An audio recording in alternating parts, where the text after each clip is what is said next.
Hey guys, happy Friday. How was your Thanksgiving? I hope you had a fantastic Thanksgiving. Yesterday, we had a nice little sit down with the family, had a very interesting and unexpected food item appear.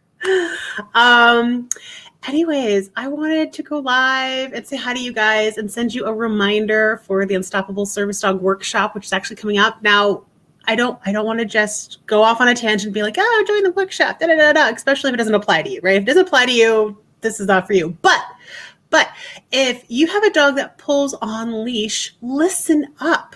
If you have a dog that pulls you out the front door, straining on the leash, you've decided to go to a harness instead of a collar because they're choking themselves to death, listen up, okay? Listen up, because this is really exciting, really good stuff. So I want to show you one of the training sessions that I had with Reiver earlier today. Now, Scott actually helped me film this, and we went to was it Marshall's parking lot? Which parking lot did we go to? The Burlington Coat Factory parking lot. Okay, that's where we went to for the training session today. I just wanted to show you a short clip.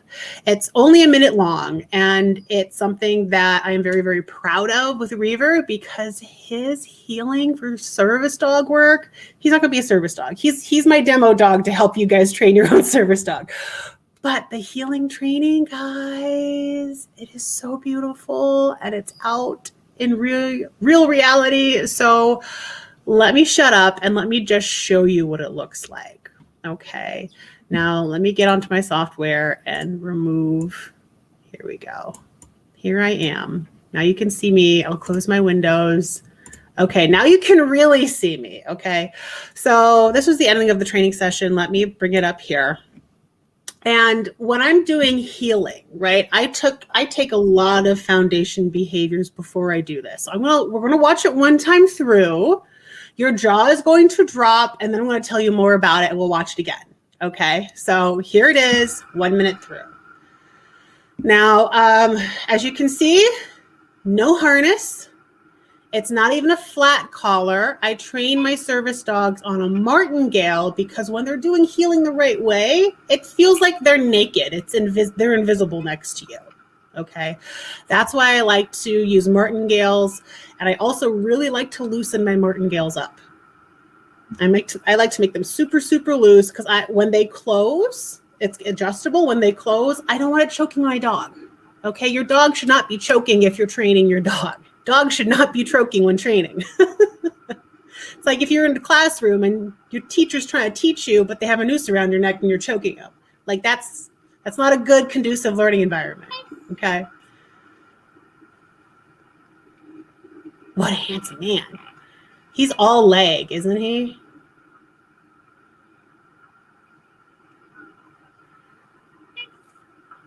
All right, we're good. And me barking instructions at Scott. So what do you guys think? Did you like it? Did I mess up? Would you like your dog to do that? Let me pull myself back up here really quick so I can check the comments and see what you guys are saying, because I love interacting with you guys. So, oh my gosh, my comments are coming in. I need to check Facebook and actually see you guys from there. So what do you guys think? What do you think? What do you think? What do you think? Let me check my page real quick. So what I really want to talk about with healing work is, why can't I find my page on here? Here we go. What I want to talk about with healing work is that there's actually a lot of people try to jump into healing. Yes, sending Edge into a box now. Yes. A lot of people focus on healing and just jump right into it. And that's why your dog is failing.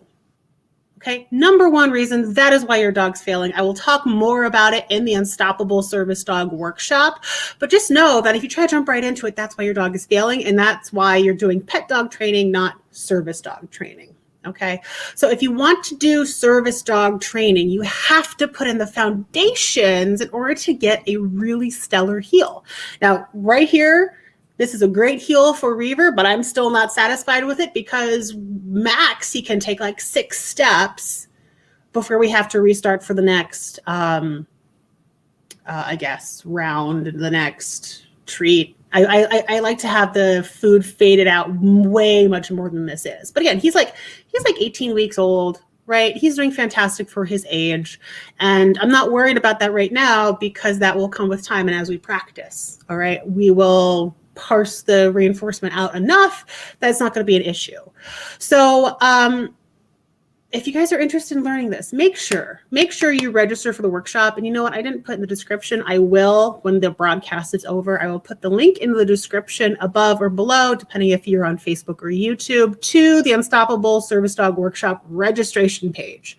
If you are interested in registering for the workshop and learning how to do heel the proper way, feel free to click that link, put in your email, and bada bing, bada boom, you are registered for the workshop, okay?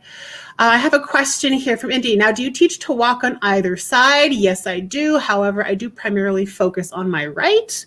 Yes, sending edge in a box. Yeah, both sides. Yep. So it also is going to depend on your disability as well, right? Or if you are left or right-handed, if you would prefer for your dog to walk on the right-hand side. But you also have to keep in mind that some of the older reasons that I've heard why you want to keep your dog heeling on the left-hand side is because if you're, and this is about heeling when you're taking a walk. Your dog shouldn't have to be heeling when taking a walk. Your dog should be sniffing the ground and having a good time without pulling you over, right? That's what your dog should be doing on a walk. It needs to be enjoyable for the both of you.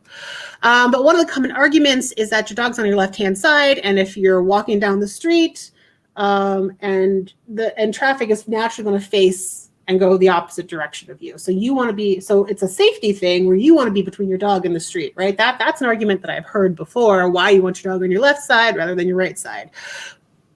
But with service dog training, it depends on your disability, right? Yeah, agility does need both sides. Absolutely. Absolutely. But when I'm doing the service dog work, it's always on my left-hand side, just because that's my personal preference. Okay, so there are a couple things that I do. We're going to watch this video again. Oops, excuse me. I just got a message coming in. We are going to watch this video again. And I want to point out a couple things, okay? So I'm going to make me small. I'm going to move my OBS, and we're going to start again. Okay, so he's on my left-hand side. And you see here, we've been using the car as a buffer to keep him straight. And as soon as we came out, he came out a little bit and wasn't in position. But he recovers pretty quickly and doesn't continue that behavior. So in order to keep your dog straight, right, you want to have a nice stellar heel. In order to keep your dog straight, there's several things that you can do. The ways that I put foundation work on my dogs is that we actually do a paw pad. We do station training here. Okay, so what station training is teaching your dog to stand in the correct position that you want them to do on an elevated surface for a prolonged period of time. Okay, and we highly reinforce that position relative to where the human is. And that helps keeping them straight. Okay, normally that is pushed up against a wall or the side of a car or any flattish surface that you have. Okay, so that your dog's kind of sandwiched in the middle and you're highly reinforcing your dog for being there. What you will also notice as we're watching this, let's see if I can catch myself. Notice where I'm reinforcing this exact second. I'm reinforcing slightly to the left of my dog. This helps keep his body position straight, okay? Also notice when I mark my dog, we immediately stop and he knows to stop. So that will mark the next, every time we stop, that marks the next time for reinforcement, okay? And I keep it very random when I'm going to be reinforcing my dog next. Again, still reinforcing to the left, making sure, look how straight that is. That sits beautifully straight, so straight. And then we practice back and forth between lining up and then getting free and then lining up and getting free until we're shaping away and all we are free and straight. So that's kind of a quick rundown of how I teach my dogs to heel. It's just a lot of duration, setting your dog up for practice, and starting in really, really small durations. But of course, if you do it right, they catch on really, really quickly. And I've taught so many dogs using this method. Oh, also collar cues. Collar cues help. But again, if you guys want to start learning more, definitely go into the workshop. That is usdworkshop.com. Yes, USD, just like the American dollar, usdworkshop.com. And you can register for free. It's a free workshop. If you're interested in service dog training, if you're thinking you need a service dog yourself, or maybe if you're just a dog owner and you just want to learn some stuff, you can do that too. But anyways, I would love to see you guys in there. And that's all that I have for tonight. All right. Thank you guys so much. Why are you service? Melody has a great question here. She says, hi, why are you service dog training your dog? So I am service dog training my dog because Reiver is my demo dog. He helps me train other people to train their service dogs. No, I do not need Reiver for a disability myself. However, I am helping others understand how to use the training and to see how it directly applies to dog training in real life, in real time. That's a great question. Thank you so much, Melody. All right, so that's it. Facebook user, hi. Hi, make sure to give StreamYard permission so I can see your name so I know who's saying hi. And I think that's it. Thank you guys so much. Remember to register for the workshop if you haven't already. I am so excited to get you guys started and show you some of the foundation work that you need to do before healing. Okay, again, service dogs require that foundation work.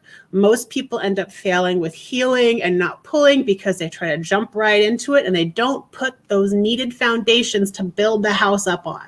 Okay, because if a house doesn't have a foundation, behavior is going to crash just like the house is going to crash. Okay, thank you guys so much. Robin, it's Robin. Awesome. Thank you guys so much. I will see you guys on December 7th for the week-long free workshop, Service Dog Prep. You guys are going to love it so much. And I will see you then. Thank you guys so much. Have a great night and have a great weekend. Bye, guys.